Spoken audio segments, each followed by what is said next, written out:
Welcome to Sing Scarlet. It is Shelby here with Tyler. Today, we are recapping a massive win for the men's basketball team over number 11 BYU yesterday. We were there for that. Before that, the women took on Kansas State. They dropped their first game of the year.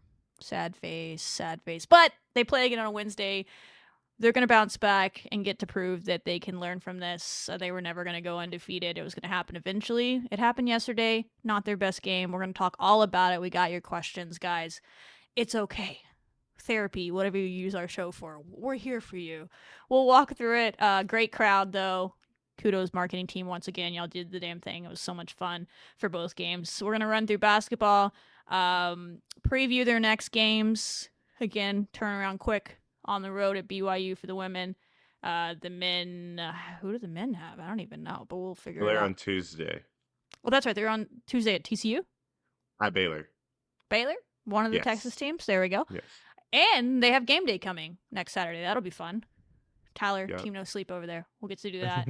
And then we do also have a little track. Some records were set in their first meet of the year. So track is back in action. If you needed some winning on your side today, your track team is always winning. So we're going to get into that.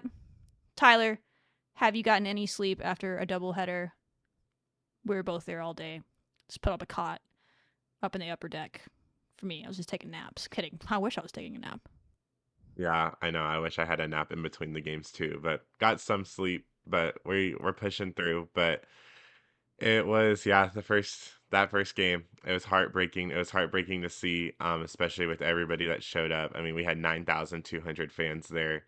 The entire lower bowl There was packed. people with me and and the upper bowl. deck. The upper I was like, bowl. oh my god, humans. The funny story, or not really funny story, I guess full circle moment about that was actually 2 years ago from that day, yesterday, was when I got approached to create a student section for the Scarlet Stampede. And then I made a promise, we're going to get students in that upper deck. And then 2 years later on that exact day, we had students in the upper deck. I went back through the photos and I was like, that's just crazy Aw. moment right there. So I'm just very happy everybody showed up. Hopefully this loss doesn't deter them from going, because we still have, as Coach Gerlich said in her presser, we have a lot of seasons still to play and there's a lot of big games left. And I know this team's going to respond and they're not going to go on a crazy losing skid. This team's a lot different. They're going to learn from this and grow from it. But so don't let that support leave. Don't give up on this team. Like, there's still a lot of basketball to be played. But shout out to y'all, because y'all really did. Y'all are great. Great difference. I mean, holy cow, I've never seen that crowd erupt. Like, I was getting chills just sitting in the tunnel, just hearing, like, whenever there's a blocked shot and you just hear a loud roar, Raider power chants. I mean, it was just absolutely insane. So shout out to the crowd. Y'all were great. Yeah, the biggest pop of the game was when Sarah Sonogo blocked Tess Hill to the floor. To the floor. Oh my god, I lost my mind. Like, apparently on the broadcast, they were like, everyone that was watching it thought it was a foul until they came back from commercial. And I was like, it was not a foul. Everybody in my comments, because I was like losing it. And too bad it's a foul. I was like, it's not a foul. I'm sitting right here in the stand. I don't know why you're all saying this, but I guess the broadcast was confused because they called it out of bounds and they thought they blew the whistle anyway. That was the loudest roar. And that was a big moment in the game where we were shifting, and we'll break it down more. But like the thing about this game is it didn't go really off script, more like too much what I thought it would be outside of the rebounding. But like, I really thought, I mean, I said this is the best shooting team we'd faced in a while. Like, I really thought K-State was going to make you pay in ways that we hadn't faced in a while. If we missed our rotations, they were going to hit shots from the outside. Did I think they were going to hit 47% from three? No, we were like top 10 in the nation coming in 3-point defense, and they hit 47% from three, which is wild. But that wasn't good. But I thought they were going to hit enough shots. I didn't foresee the rebounding thing. So it jumps out. You got punked. And I think what I like about this team is they're veterans, and they're going to see that, and there's not going to be any excuses, because you can complain about this or complain about that. You can vent this, you can vent that after losses. We've all done it. But when they get together, I guess today probably, and they get back at it, and they watch that film, like, there's just two competitors, like, especially your captains on the team, that I can't imagine are not going to watch the film and be like, guys, we got punked. Like, this can't be a thing. 17 offensive rebounds. We had 20 total rebounds. They almost had more offensive rebounds than we had rebounds total.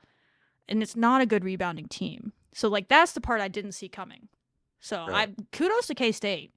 Like, read that wrong. But even their coach was like, in that post game, I asked him about the rebounding. He's like, yeah, to be honest, don't really know. We're not a good rebounding team. That's not what we do. But I guess we were just, tough today and wanted it. And I do feel like they wanted it more on certain possessions. And I hate that. Because I know this team wants to win, but I don't know if it was a focus thing or preparation thing. I think these things go both ways. Maybe the players weren't as prepared as they needed to be, and that's not a shot at the coaches because the coaches probably thought they had them prepared. But this is why when you win every game, you don't know. Maybe they thought, okay, this is what we've done in the past. The scouts are working. They're understanding them. For whatever reason, the rotations were weird on defense, both letting wide open shooters go, but then also even when a shooter that was wide open missed it, so many people were out of rotation. There was no one to block out the other people, so these people just had free runs at the basket. And it wasn't, I know we scored 59 points, but we made big shots. Like, we're still making those big shots in the third quarter. Bailey was making them 3 after 3 after 3. Jada Malone scored 7 points in a row. Snoda came in and made 2 threes in the fourth quarter. One was a 4-point play. Like, we were hanging in the game despite our inefficiencies like we've done in other games, like a West Virginia, like a Baylor, right? We were there, and then we just could not get those final 2 defensive rebounds. It's like, I think it was West Virginia got 15 offensive rebounds against us. That's too many as well. I think if you had held K-State to just 15, you probably would have won. Those last 2 were bone crushing. So it's like you've been living on the edge in that category all year. This is no surprise. Offensive rebounds. You can't allow someone to get a rebound on a free throw and get a 3. You can't allow a free runner after you block a shot to just get a ball and lay it up. That's my biggest thing. And what I like about this team is the whole 1-0 mindset. I think that's more important in a loss than it is a win. Is they're going to get in there, and I feel confident they're not going to point fingers at each other or whatever, and they're just going to be like, yeah, maybe we didn't agree about a lot of stuff in this. We'll get on the same page. But what we can all agree on is we cannot get punked like that ever again on the offensive rebounds. And it's really just not much deeper than that. Yeah, if y'all watch our show, y'all know I'm not someone that's going to get emotional and sit here and whatever, like some people maybe want me to do on this show, like some people do. It's just a basketball game, and the basketball of it was rebounding was bad. Rotations on defense were bad. We looked tentative as hell on offense in the first half. Bailey Maupin looked really good. Thought Danae Fritz showed up from the beginning. I thought Snoda and Jada came on late. Still some things to figure out we can talk about, and some questions that came in on who did or didn't play late in the game. We can discuss that more in a minute, but you learn some good things in this game.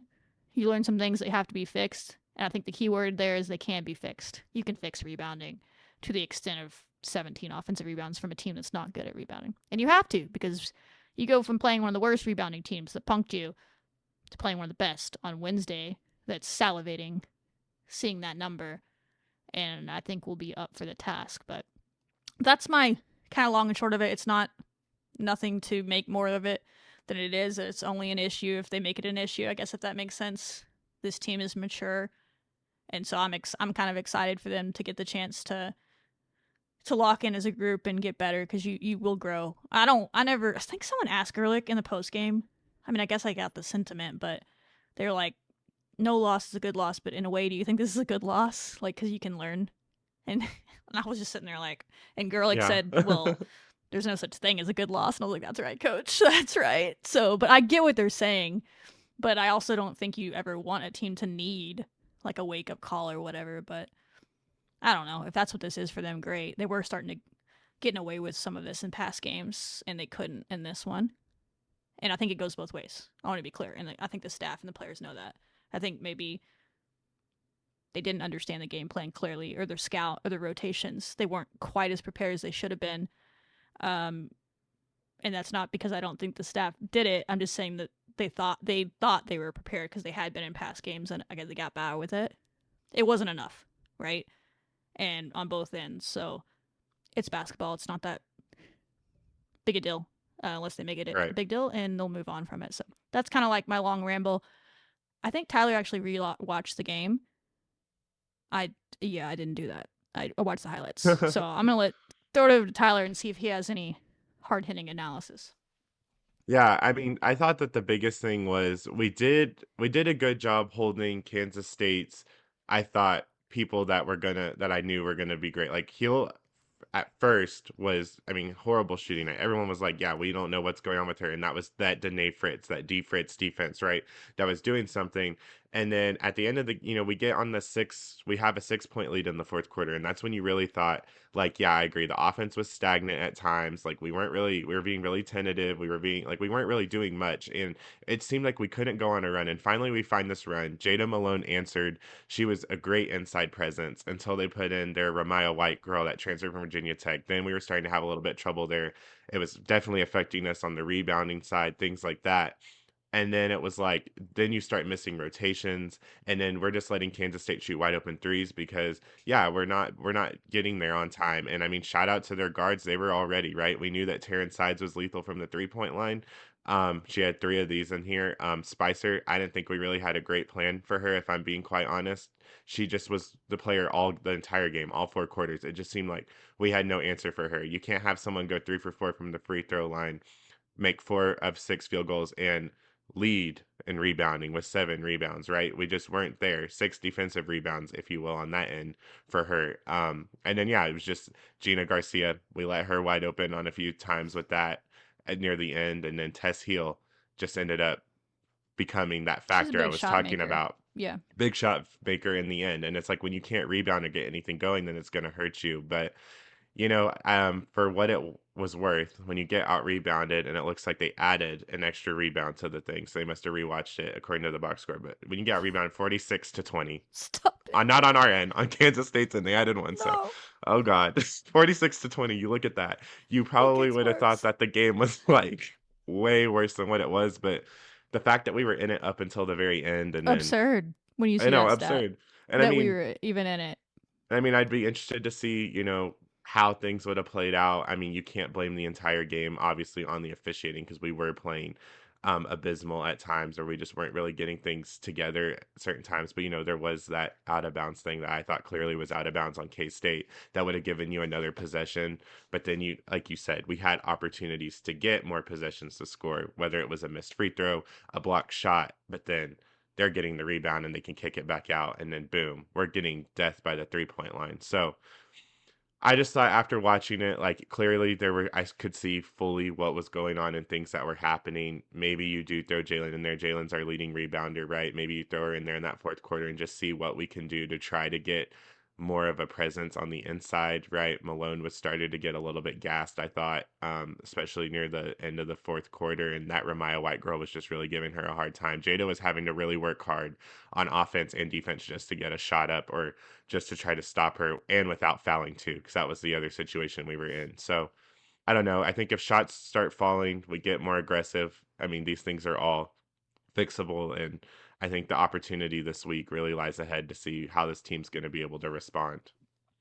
Yeah, that was the big question we got when I said we were recording today and asked for questions was, do you think Jalen Bristow could have played more or should have played more? Here's my thing is, yes, in the sense that I understood why she was certainly playing not to her standards.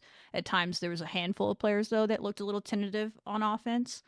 She was in that group. Totally understood why they went with Jada in the third quarter. She started cooking. Stood got hot. Mm-hmm. Where are you going to put Jalen at that point? But there was a point where we were up by 6 in the fourth quarter. They had made the adjustment to Jada, and I was like, okay, this is maybe where you put Jalen back in there. She's proven in past games that even if she's not playing great, she's a factor on defense. She will help you close out a game. Think West Virginia barely played in the third quarter of that because she was in foul trouble. And that was the worst defensive quarter we've had, right? Without her out there. That wasn't the case today or in that game yesterday. We had a good third quarter. But yeah, it's easy to play hindsight's 2020, but that one I will say I said live. I said, "Oh, I bet Jalen's going to come in the game here." And when I went back and looked at the play-by-play, she did come in the game at that 5-minute mark. So Mm-hmm. they did put her in there, but she was only in there for a minute. We gave up a 3 during that time. I don't know if they felt like it was her. They gave up a 3. Again, I tried to go back and watch it, but I couldn't find the possession. So anyway, so I don't know the thought process there. We'll leave that to the coaching staff and to Jalen. But what I will say with confidence is we're not going to win a lot of games if Jalen Bristow is only playing 19 minutes. Mm-hmm. What needs to happen for her to play more is on her end to get better, and on the coach's end to trust her, I think. Just like trust her through the mud a little bit sometimes, but she also has to get better. And when Jada Malone's getting going and when Snow's getting going, yeah, they need to be out there. But yeah, I don't think Jada Malone needs to playing 10 minutes in an entire quarter right after playing like 5 straight minutes. She played like 15 straight minutes to end the game. And there was quite a few stoppages, and she didn't ever look super gassed, but I just think she's really good in spurts, and then people adjust, and then you need to go back to something else. That's the only point in the game where I question something. And I'm not someone that's going to play hindsight and sit here and nitpick, but in the moment, I had a question about that. Who knows? So we'll see. But yes, Jalen Bristow has to play more for this team to hit their ceiling. I've said that since the beginning of the year. She's our X factor. I said that in our preview. No one can do the shit that Jalen Bristow can do. Jalen has to do that, though. And the team has to trust her to do that. And they have to figure out how to get her there and to be consistent at it. And she's got to lock in and be the dog that she's shown at times this year that she can be. And I really think, I'm really hoping that we see that on Wednesday from her, because there's a lot of seniors on this team, and maybe she feels like she needs to take a back seat because they're seniors. But this is going to be her team next year, right? So, take a stand and, make it your season, Jalen? And yes, again, the coach has got to keep trusting her. It's a two-way street, and I think they will. But yeah, that one, I agree. And then at the end, I don't know, when they were playing zone, part of me was like, just hand the ball to Bailey. If they're going to sag off Hema this way, do we need her in there? That's a crazy thing to say. I don't know. I'm not really for this early in the season, kind of going away from one of your players that's that good. Same thing with Jalen. They trusted Hema to stick. She didn't have her best game, and they were trusting her to play through it instead of just here, Bailey, just take the ball. Maybe I'm okay with that, but maybe trust Jalen too. So I'm just okay, what's the fit there? But Hema's got to shoot it. Teams are just gonna Caitlin Clark wave at her until she does. I don't care if she misses them. Personal philosophy I've heard me say before is I think you're hurting your team more by not taking wide open shots in rhythm than you are missing them. Just take the shot. I agree. Because then someone can go get the rebound. You're going to make it. I know Hema hasn't made a 3 since Big 12 play. I'm sure she knows that, and I'm sure it's in her head.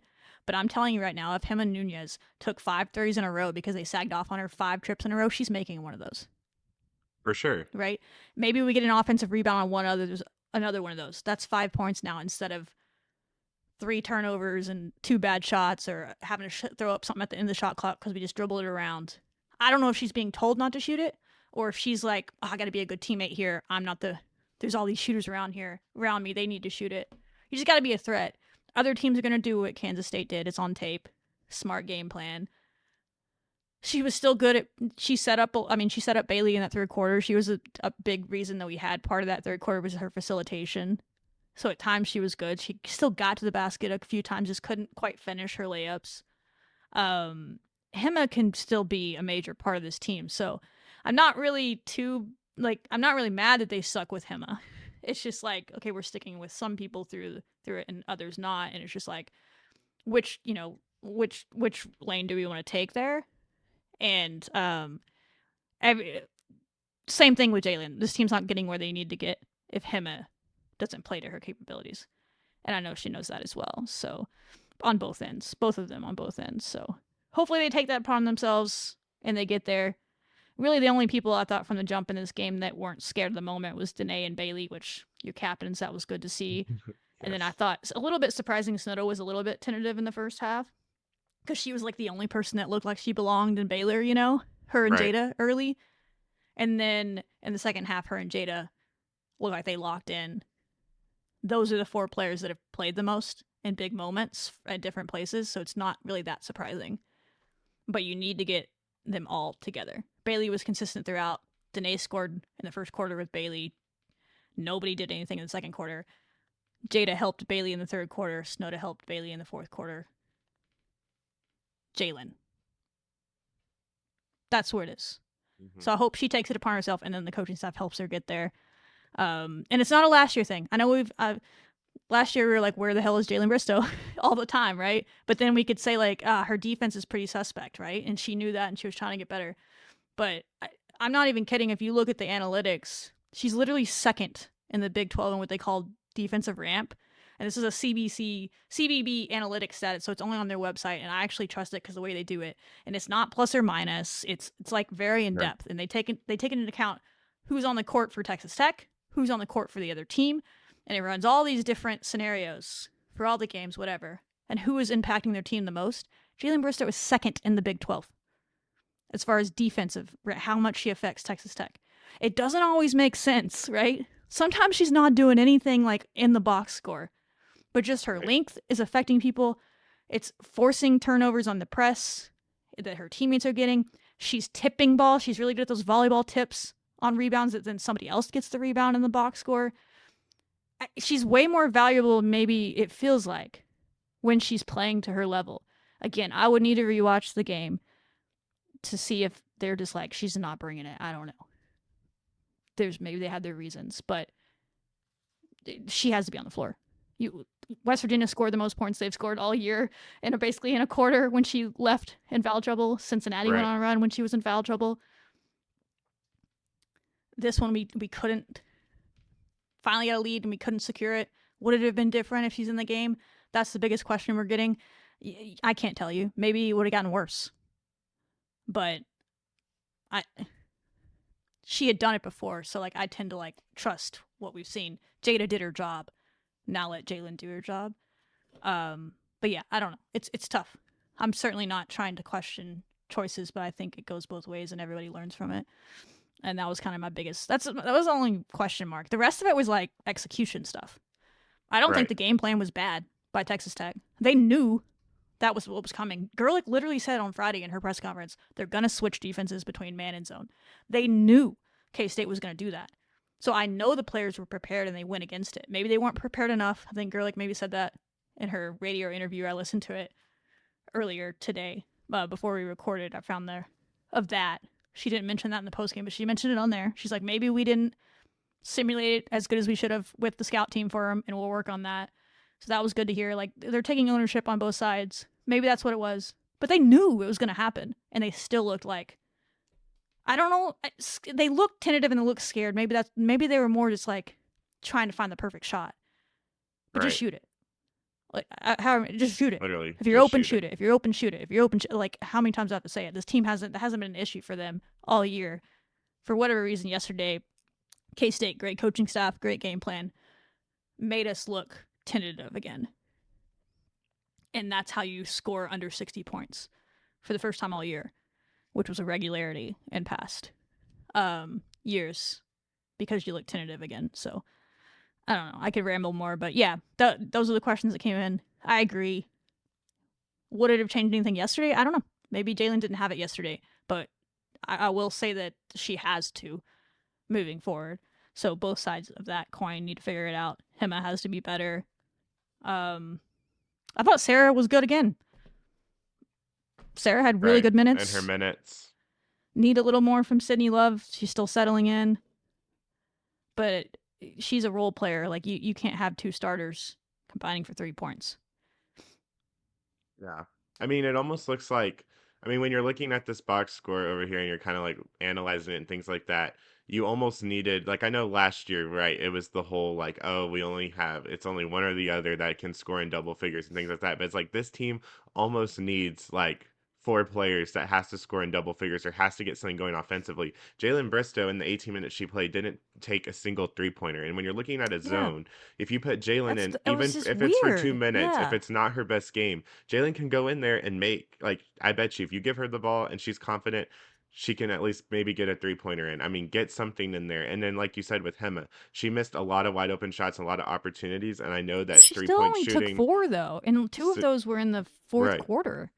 Yeah, literally. And it's like, if she could take those and get those in, not only is she adding 5 assists per game, which could be anywhere from 10 to 10 to like 15 points, to the table. If she can get her scoring going, then she's adding, like she's almost contributing up to like 30 points to our team. And that's the Hema that we know, and that's the Hema that we need to see out here. But you're right. I mean, we're going to have to figure out ways where we can get Jalen incorporated so that we're able to be successful. Hema's going to have to step it up whenever we're scoring and things like that. And then on defense, you're right. We absolutely, I mean, Jalen would be able to block some shots, get some steals, perhaps. Right? Isn't she's in that top 20 in that category, maybe, or she's a little bit Not three in our still, leader, or she's okay. up there, but she's not. I think Danae might be leading us in steals now because she had Danae 3 with yesterday. steals. Her and Okay. Hema are in the top 5. They kind of both. been battling it back. Yeah. So I mean, just Jalen's probably even like things 20th like that, something.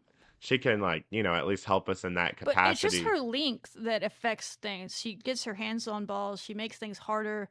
Throw them off. She makes people make lob passes, and then the people behind her can go stills. Like, she's a lot more effective in the press, right, than Jada Malone is. Just like Jada Malone is a lot more effective in the lane than Jalen Bristow is.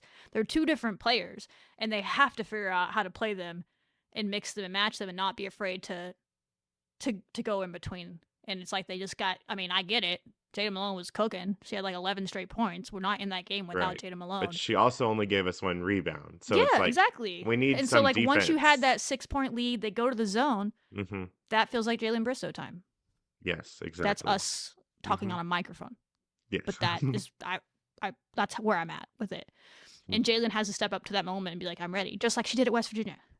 I mean, I was so impressed with Jalen's kind of maturity in that game, where she just came in and was like, I didn't get to play much because she was in foul trouble all game. She was not in foul trouble in this game. Which maybe says a little something as well about her lack of aggressiveness in this game. I don't know.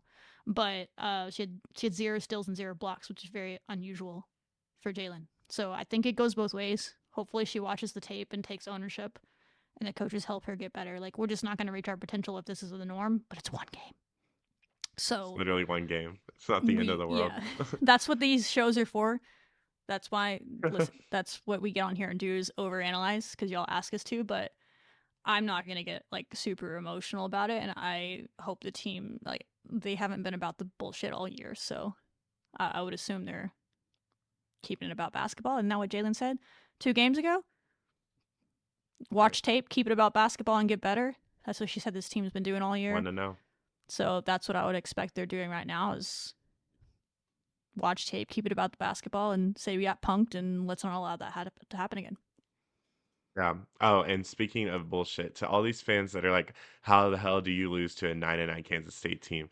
Please know that Kansas State is way better than their record shows. Like, you don't know anything about it because you don't watch women's basketball, but like Kansas State literally got, like, literally, as I said, they almost beat West Virginia, and West Virginia almost beat TCU the other night, but then TCU lost to Utah, who we're playing next week. Like, the Big 12 right now. It's not a joke. It's all going crazy, and everyone is playing competitive basketball at this point in the year. Teams are starting to figure themselves out. I mean, these are good basketball teams. Like, there's no easy game in the Big 12. I don't care if you're playing Houston. I don't care if you're playing UCF. At the bottom of the Big 12, Arizona, every team has stepped up in some way and has beaten some team and upset them. Within single digits of TCU in the 4th quarter last night, and then TCU ended up winning by 20-something. But they had it run like 7 or 9 in the 4th quarter. Like, everybody's been hanging around with each other. I think we said this before, but I think we can beat anybody on our schedule. I think we could lose to anybody on our schedule. You know what I mean? Like, we're not this team that can just go out there and dilly-dally and win a game. We have to play to our capabilities, but our capabilities are damn high when they play all together and you're getting the most out of people. You just didn't get the most out of a lot of people in this game, and so then you lost to a good team. But yeah, Kansas State's just young, but if they had a consistent big, they would be a contender. They have the 1 through 4 spots on this team are very good, and they're going to be very good for the next few years because they're so young. And we kind of had a head start on this season on a lot of people because of the summer, and we're older. And I think some teams caught up a little bit over Christmas break. Fine. Now we get to take a step forward. I think some players have taken a step forward after Christmas break on our team as well, but others need to do the same thing, and we'll be fine.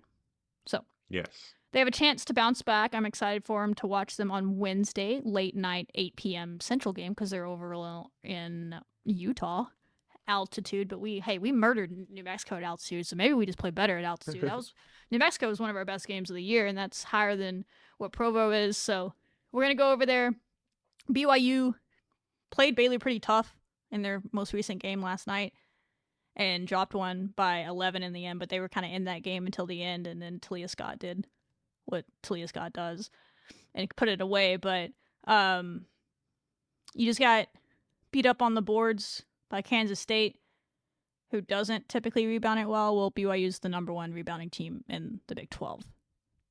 They do turn it over a lot more than K-State typically does, and you should be able to maybe get away with a little more mistakes because you'll get more chances, perhaps. But let's just not make the mistakes to begin with, and let's block some people out, and let's go make a statement on the road. Quad 1 win, potentially. I'd have to look at the net. I can pull it up while Tyler's giving you a scouting report. They were hovering on the edge.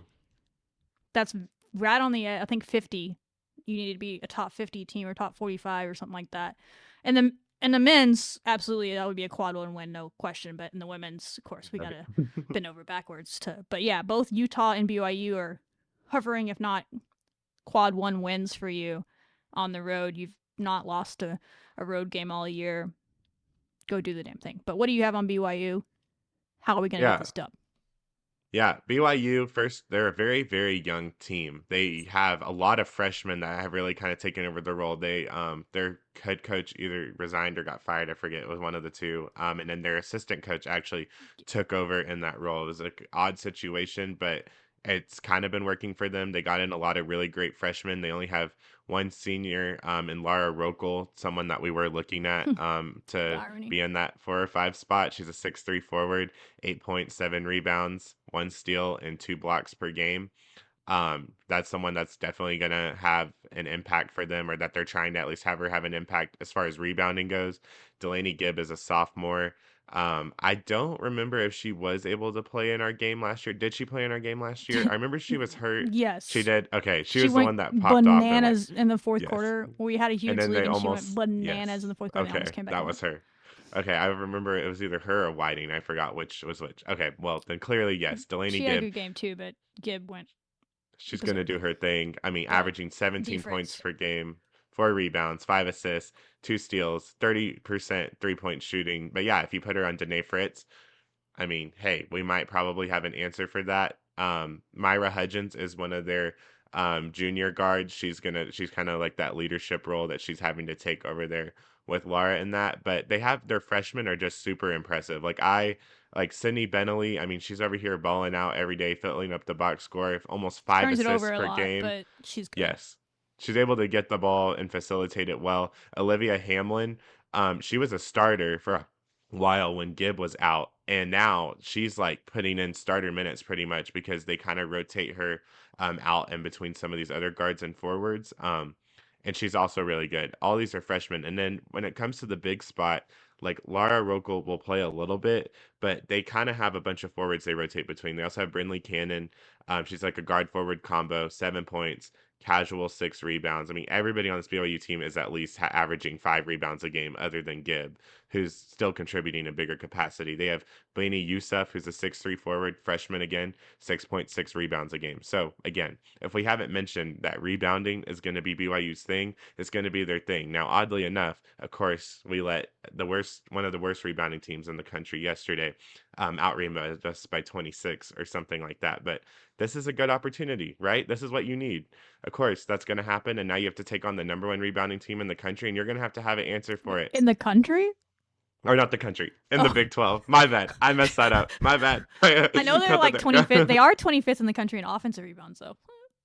Yeah, and that's been a problem for us all year. But we're going to have an answer for it. And I think that we will have an answer for it at times. I think that BYU also, they tend to run, it's going to be similar to Kansas State. They do kind of switch between zone and man a little bit. They do like to play a lot of zone, though. I did notice that a little bit. And Baylor was able to Talia Scott was able to kind of figure that out earlier in the game. So I'm interested to see how well we respond, how well we're going to be able to handle their rebounding. And I mean, all their guards and forwards, they're just scoring machines. So I think our defensive game is going to have to be on point. And their defense, I think we can kind of work around it. Lara Rokel, I mean, we've said this before. I mean, she is kind of soft. So if you can kind of boss her out and get her in foul trouble, if you get BYU in foul trouble, then I think, okay, now they're taking out elements of their rebounding game. And now you're able to come in there and kind of do your own thing. But again, they kind of have threats all over the place. Yeah, not a complete a similar team to K-State. I think K-State's better. I don't have they played each other yet? I don't know, but Not yet. I think K-State has more consistent scorers perhaps, but they don't turn it over as much. I guess they're more efficient in their scoring, so I would tend to say that they're better. But BYU can shoot the damn ball, so if you're gonna miss these rotations again, they're gonna kill you. Their coach is all about just chunking it. I think I was watching their Arizona State game and they got up like almost 43s and the coach was like, not enough, keep shooting it.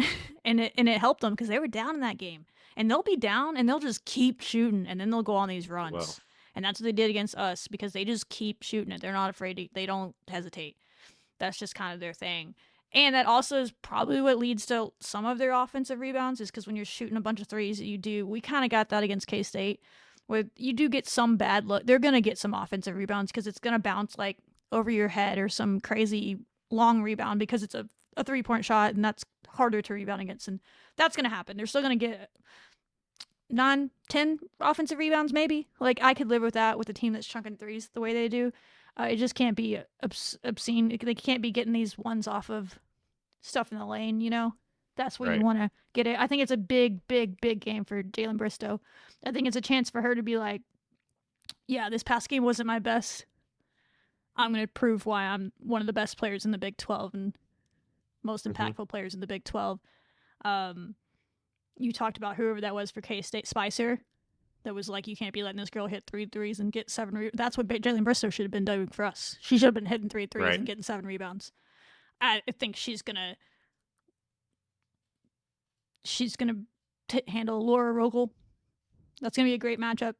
Those two against Rogel might have an inch or so on Jalen, but Jalen's arms are so long. I think Jalen's tougher than her. It's gonna be a fun matchup. I'm excited to see it. Really. I think, and Rogel doesn't. We analyze her. She does not leave the lane. She doesn't shoot, not. But Jalen's gonna pull her out. She's gonna have to prove that she can play defense on the perimeter. And Jalen's going to make those shots. Going to need to be more consistent in the zone. We looked tentative, but I thought we also sometimes ran some good zone offense. You have to make those short corner shots when you get them in the zone, or they're never going to leave. You have to make those shots at the free throw line area that we're very capable of. You make those, you beat K-State. You make those, you beat BYU. Because then it opens up stuff for your perimeter shooters some more. So, yeah, I mean, you should, even if BYU didn't run zone, at this point you should expect to see a zone against everybody you play. And expect them to sag off of Hema. Yes. And learn how to, and Hema's used to that, right? That's not new to her. They did that when she was at Campbell. Y'all know, I lived 20 minutes from where she played college basketball for the last 3 years. I saw her freaking highlights on TV or local news every night. I didn't know really who she was except for that player seems fun. But like Campbell was a good program there. Like she's used to people sagging off, but she always would just take the shots still. She just needs to get back to that, or the team needs to allow her to. But she's usually pretty good at manipulating the space, even if they are. Just wasn't her best game, but I don't know, I just feel like Hema and Jalen are both going to bounce back in big ways in this, be more locked in on the scouting report, or the coaches are going to help the players be more locked in, get them more prepared as far as defensive rotations go, and you're not going to see as many open shooters. BYU is going to make threes. Absolutely. It's what they do. They're not going to shoot 47% from 3, though, against us, and they're not going to get 17 offensive rebounds. Right. That's just not going to happen to this team 2 games in a row. I believe in their competitiveness too much. They won't allow that to happen. So, yeah, big game for Jalen Bristow coming. I think you kind of nailed the rest of my notes. I don't really have anything else that I've seen on play. They turn it over a shit ton. Delaney Gibb turns it over a lot, but she's a bucket.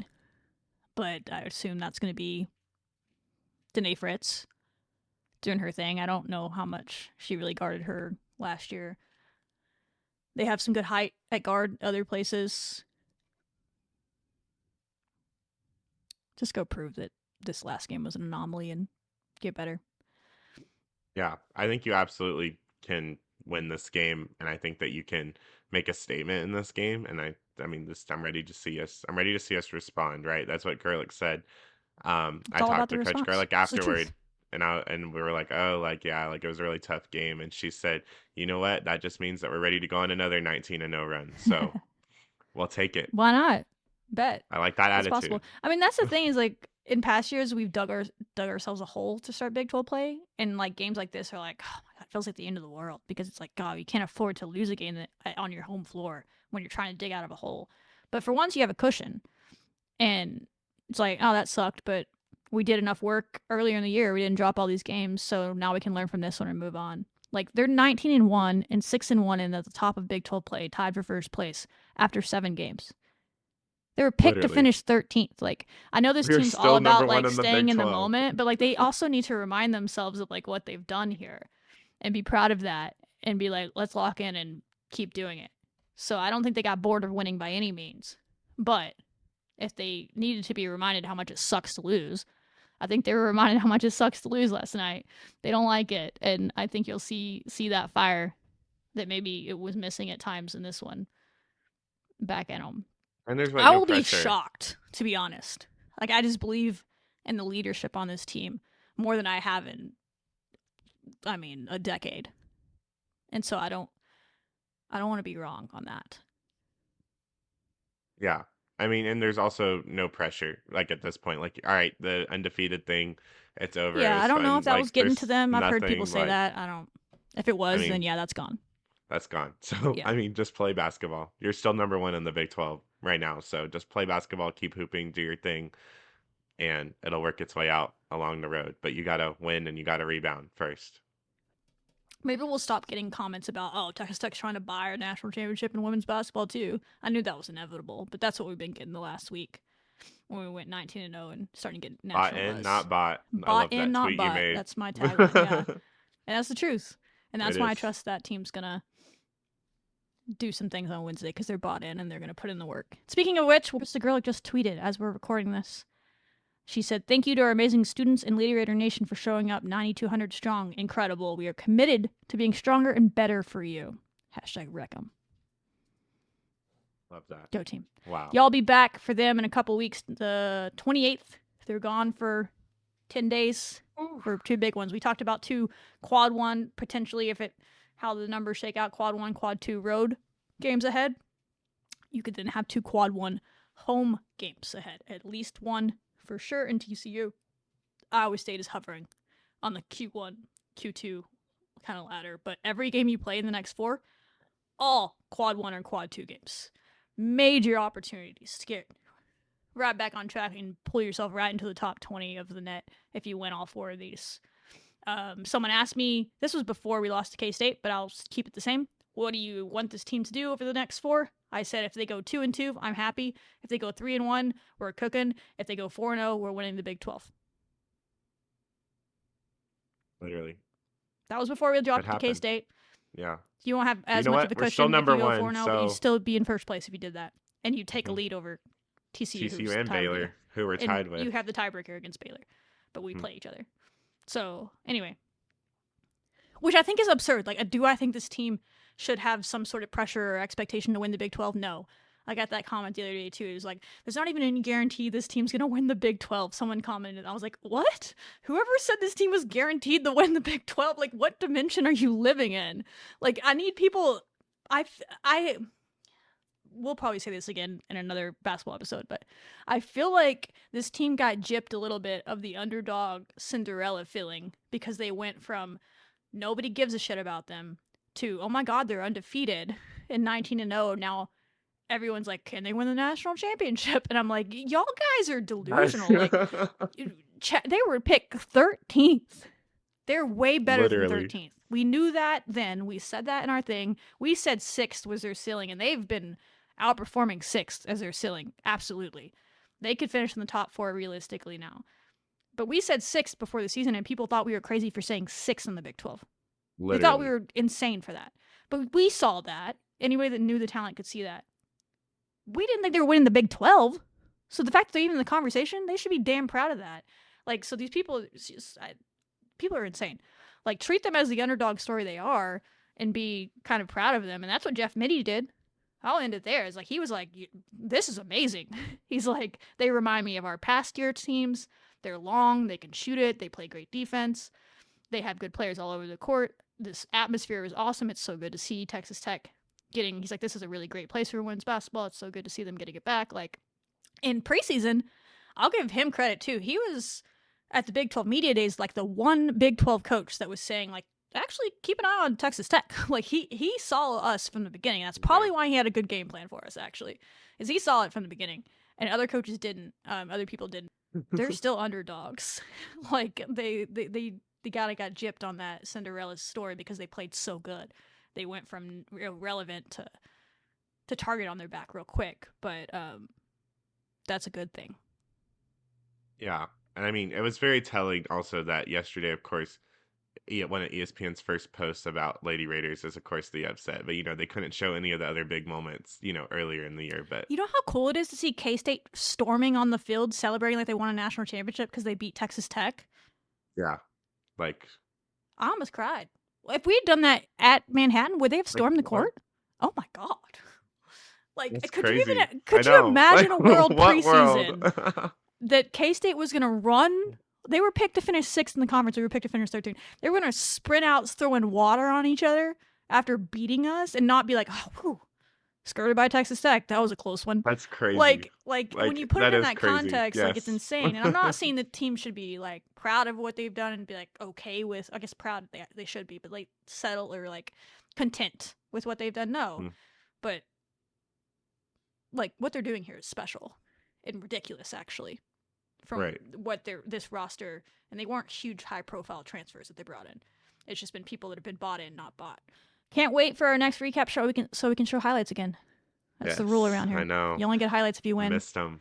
Otherwise, you have to sit here and listen to us yap. So if anyone needs to send good vibes to the team, do that so you don't have to just listen to us talk. You get to watch highlights. It's a hard rule around here.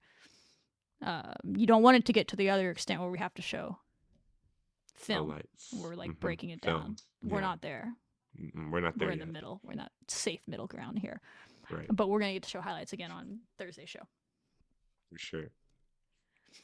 All right. After them yesterday, the men came out and played BYU. What a heck of a win. I was super impressed with them. I don't know if it's sustainable at this point to keep playing their starters all 40 minutes. They had 0 bench points. They upset the number 11 team in the country with 0 bench points. These things don't happen. It's wild. It is wild. Living in the margins of weirdness basketball they have playing on this team. But Grant is just doing what he has to do. He went on this rant about at the end of his press conference that I loved yesterday about trusting his players. And he's like, this is who we have. He's like, someone asked him about Lawan Watts and how much he contributed to that big 15-2 run, really like 26-4 or whatever it ended up being. But it was 15-2 after they were down 9. And Lawan had a few buckets. He had some good passes in that extent. He was not playing great before that. He was giving up easy buckets on defense. He was turning it over. He was missing shots. He was a little tentative. He got blocked on a dunk. And then the next time he came down, there was nobody there. And he was just like thinking too much. And he was just in his head.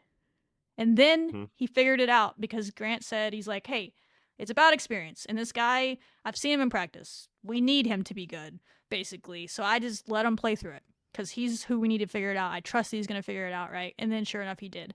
I love that whole thing because he's right. Who else is he going to put in big moments, right? Yeah, Leon Horner at times, he's gotten some run, but when they need to score, like it's going to need to be Watts. And so he trusted him, and he came through for him. Christian Anderson and JT Toppin are All-Americans. They look like All-Americans again last night. We've said it before, when your team is anchored by 2 All-Americans in your starting 5, your ceiling is very, very high. And this team could beat anybody. I don't know if it's sustainable because good God, but kudos to those players for being in that good of shape because they didn't even look that tired. And kudos to Grant. I think he handles his timeouts really well with this team as far as like using the media timeouts along with his own timeouts to give these guys pretty extended breaks at times so they can just sit and rest and get going. And it doesn't affect them as much as maybe like 40 minutes sounds like it would. But yeah, overall, just gutsy win. Donovan Atwell continues to be my favorite player, I think, on the team. Him and Jalen Petty just doing the little work, dirty work. Donovan Atwell, shorter than the AJ DeBontis guy that's going to be the number 1 overall pick, supposedly. Held him to his lowest output of the year last night. Didn't foul. JT said we knew that he likes to foul bait in the post game, and we were like, Right. if we just didn't go for it, we knew that we could play defense on him. And the BYU coach said, yeah, Texas Tech guarded AJ better than anyone all year has done without fouling, and that kind of just limited what he could do. That's an NBA player next year right there. It's going to be a high draft pick, and they really handled him. He had some spectacular moments, but credit to Donovan Atwell, who was undersized and just battled his ass off against that guy and some others. I really respect Atwell. He came in as known as a shooter, but he's bought in on the defensive end and kind of stepped up in that area when others haven't. And so he puts a lot in down there, and so maybe sometimes doesn't shoot it as well because he's exhausted, but he's been huge. And then I thought Petty was really good handling the ball last night as well and taking some pressure off of Christian. They're kind of getting him more off ball lately, which I think is ideal. He's a great point guard, but I think he's really a shooting guard. He's just smaller, so anyway. But he can certainly play make, but he's really good off the ball too, so they're trying to mix in other people, and that's kind of my big rambling thoughts. Is just super impressive to be down 9, getting it taken to you, and then have a couple of timeouts and flip the script the way that Texas Tech did against a really good BYU team, and just take over. And they won by 11 or something by the end, right? It was double digits. So yeah, you didn't just win; you just completely dominated the last 10 minutes of that game. Yeah, when you had dead legs, no depth. Dead legs. It wasn't like you out depth them. I mean, it was insane. I mean, at the 8-minute mark, BYU had a 99% chance to win because we were down by 9, and everyone was like, "Oh no, we're starting to fall apart." And then you go on that insane huge run, and then all of a sudden, I mean, you have JT Toppin making those 3-pointers that he's been shooting all year. Hasn't quite fallen for him. Went 3 for 4 from the 3-point line. JT Toppin was able to do that in this game. Honestly, our 3-point shooting was really great, I thought, in this, and we were able to get what we needed from that line, from the 3-point line, in order to kind of hang in there with BYU. And I thought we limited BYU on how lethal they could be with a 3-point line, right? I mean, they're Richie Saunders, the guy with the headband. He always is getting 3-pointers up. But I mean, look at this. I mean, we held the number 1 draft pick to potentially to 0 for 3. We held their Davis Jr. 0 for 6, 1 for 5. Robert White the third. I mean, these were all their scorers that were getting 20, averaging around 20 points per game, things like that, and yet we were able to kind of limit them in some capacity in that. So again, very, very big win for them. I think that they really needed this win when we were looking at it, right? You're looking at, how can you keep building your resume after the Duke game? You lost that one at Houston, heartbreaking. Colorado didn't necessarily end the way that you wanted it to, even though you did win. It just wasn't pretty, right? So you were able to respond huge in the final 8 minutes and really show everybody. I mean, there's a reason why College Game Day is coming to Lubbock on Saturday. Electric, yeah. I get through Baylor first and Foster Pavilion. We tend to struggle at Baylor.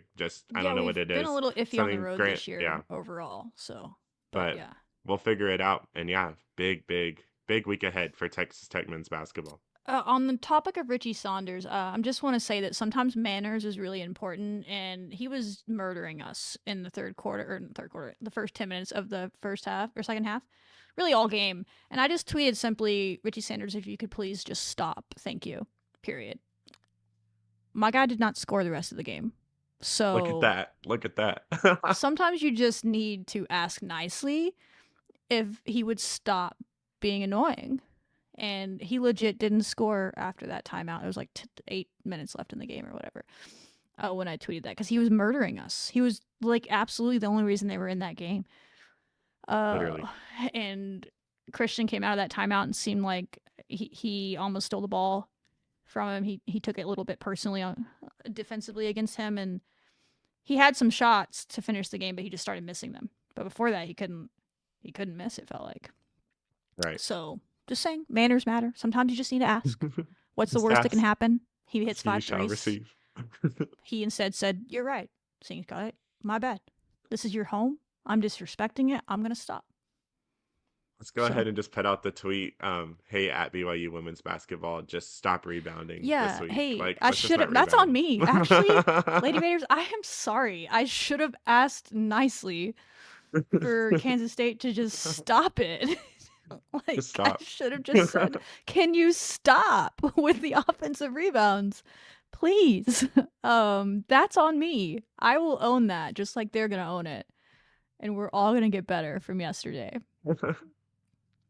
I think Texas Tech, the men's team, goes to BYU later in the year, right before the end of Big 12 play. So it'll be a good chance for both teams to see where they are headed into March Madness. These are both top. Right now, Texas Tech just played their way back into a top 4 seed. We said that last week. If you wanted to be in that conversation, you had to win this. They did. Both of these teams are in this conversation. Like, I don't think the rankings will change much. Maybe we'll flip. Like, we were 15, they were 11. Honestly, I could see us like just moving to like 13 and then moving to 12. Like, I don't think BYU is going to be punished for losing at Texas Tech. Like, they're a good team, and I think Texas Tech will get a lot of kudos for finding a way. But yeah, they got to go on the road and win at Baylor. It doesn't matter. Like, you can't win and then take steps back. And Baylor's always a loaded team talent. They literally have an NBA player on their team. Shout out KState for allowing them to do that. Yep. Go team. How that works. All right. You want to close it out with track? I know we have a couple of notes on track. Yes. A couple of record-setting moments. Record-setting moments. I mean, huge stuff came out of track this weekend at home. I think they also play next weekend, or compete next weekend at home. So go and watch your Texas Tech track team. They're always winning. The reigning Big 12 men and women's track champions. So y'all come out and see them. Your 4x400 mile relay women's team. They beat a record that was set in 2013 with 3 minutes and 33 seconds. They shaved off 2 whole seconds of that, which in track, that's a lot. That's a lot of time. They shaved off 2 whole seconds, came in with the school record with 3 minutes and 31 seconds. Yeah, lifetime. And then Antoine Andrews, 60-meter hurdles. He is the world and NCAA leader. Season just started. Pros haven't started, but still has a huge accomplishment. Super fast. I mean, those 60-meter hurdles. That 60-meter indoor track thing, it's always intense. It literally comes down to photo finish. So fun to watch. Y'all should go watch it if you can. It is. And then they all like have to like, and then there's like this big padded wall that they have to run up. Yeah. And like have to like jump up so that, because all their momentum. It's very intense and it's really fun to watch. And like, it feels like, I mean, you're just waiting and waiting and waiting to hear the results. And it feels like an eternity. And then when they announce, our guy is number 1, then everybody goes crazy. So it's very fun. And also more fun things. You said, or someone had reported that they were getting more scholarships next year. That is exciting. Yeah, shout out Austin. What is his last name? I always just know him by Austin. My guy at the Daily Torter. He's a student reporter. Guy's going to be he's a future superstar, only a freshman. It was me and him at soccer. He was just, we were riding dying at soccer. He was always the only other person there with me most games. And he covers women's basketball as well, but he's like loves track. And so he got assigned to track. And I was talking to him on Friday. He was at the women's basketball like pre-game media availability, and I was like, hey, I've been seeing you covering track. Like, it's so cool that you're doing that. And he's like, yeah, I was so excited. I guess he covered track in high school, or he ran track in high school, he's telling me. But he's doing a great job. And what I like about him is he's covering it like Seeing Scarlet does. Like, people are like, y'all cover these teams like they're gonna win a national championship. That's what they used to tell us about softball. You're covering this softball team like they're winning a national championship, and they're like not even gonna make the NCAA tournament. And I was like, thank you. That's the biggest compliment ever. And then the next year they were in the national championship, like literally. See. And so you just gotta you gotta do the work, and it's gonna come through for you. Women's basketball is doing that. We've been through hell, but we covered every single game, 45 minutes talking about every game, and they're losing every game. And they're like, well, y'all are psychopaths. I'm like, maybe, but that's what you have to do in sports if you're really going to cover a team. And this guy is covering that track team like it's the football team. He's asking the questions. He's getting the video. I mean, I love it. I told him, I was like, lean into it, man. Like, you're the only person doing it. You should grow. So our guy asked about the scholarship thing because that's been a big talking point. So kudos to him. And Kitley said that they're going to get more scholarships next year, which I am very excited about for them, and hopeful that means maybe soccer will as well, because they have the opportunity to. Ooh. But they don't get rev share, and they weren't given extra scholarships. But if they figured out the budget or whatever has to happen, I don't know, that track is able to get a few more. Maybe other non-rev sports could, and that's how they can compete. No, they don't need rev share money, but if you give them a scholarship, that's kind of the same thing. So I don't know. I thought that was promising, but they do have a big donor at track. They just unveiled the Fuller's Field and all that donates to track, so that could probably be about what that is as well. So kudos to those Yeah. people as well. Well, and from what I remember from someone that I knew that was closely in like Tech's track recruiting process, I knew that one of the things that ultimately kind of deterred a little bit was just the fact that it was the whole scholarship thing. Like some schools and other conferences are able to give full ride scholarships, whereas we're having to like kind of half scholarship, half of it can be part NIL. But now that you get more scholarships in that capacity, you're able to probably get even bigger. I mean, we already have track stars right here. I mean, we literally have Olympians that come through this program every single year from Yeah. international countries, Team USA. I mean, we already have big things, and I think that just even brings up how much talent we're going to be able to bring in to track again in They Lubbock just and get back signed to that national title. the high school record holder in the 100 or the something Literally, Tate Taylor the other literally day or something. insane. I Yeah, mean, so wow.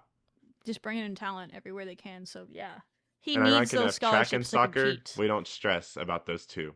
They will always Yeah, nothing, like nothing, we talked about like that before we recorded. unfazed. Like if soccer had lost a game they shouldn't, which has happened before, and they're about to go on the road to BYU, I'd be like, sucks to be BYU. Literally. I'm choosing to speak that in existence for this women's basketball team because they've been playing like soccer where they don't give a shit, Right. about the BS. So I'm hoping that that's what this women's basketball team's, but it's a hope thing. But they're about to prove that is, and then I'll trust it after Wednesday. But they have my trust right now. But it's like a little tentative, a little scared. Sure. My heart's out there. I need them I know. to come through for me. But yeah, track and those programs, they do it every year. You know that they're going to compete. Now, give them the resources where they're not up against it and they're trying to compete against people that have way more resources. And what could they do? Hello. I mean, women's basketball is the same way. Give them some more resources. What could they do, But that's a whole conversation for another day. Close out the show now. Go watch anything that's in town. Tennis is starting up. There's track meets in town. Everybody else is kind of on the road until, of course, next Saturday when College Game Day is in town for men's basketball versus Houston. But we will be back to preview that at the end of the week on our Thursday episode. Later this week, I think this episode we're recording right now might be coming out on Sunday night early. The reason for that is we got Jerry Glasgow and Tara Archibald in an interview we're going to drop on Tuesday or Wednesday. So we're starting to place that in. And then don't back out on us, gals. We should be recording an interview soon with one Nigel Kennedy and Alana Johnson this week that maybe will come out next week or the week after as softball season gets going. So, yeah, let's get it. All right. Y'all know the vibes. Until next time. Reg'em. Go.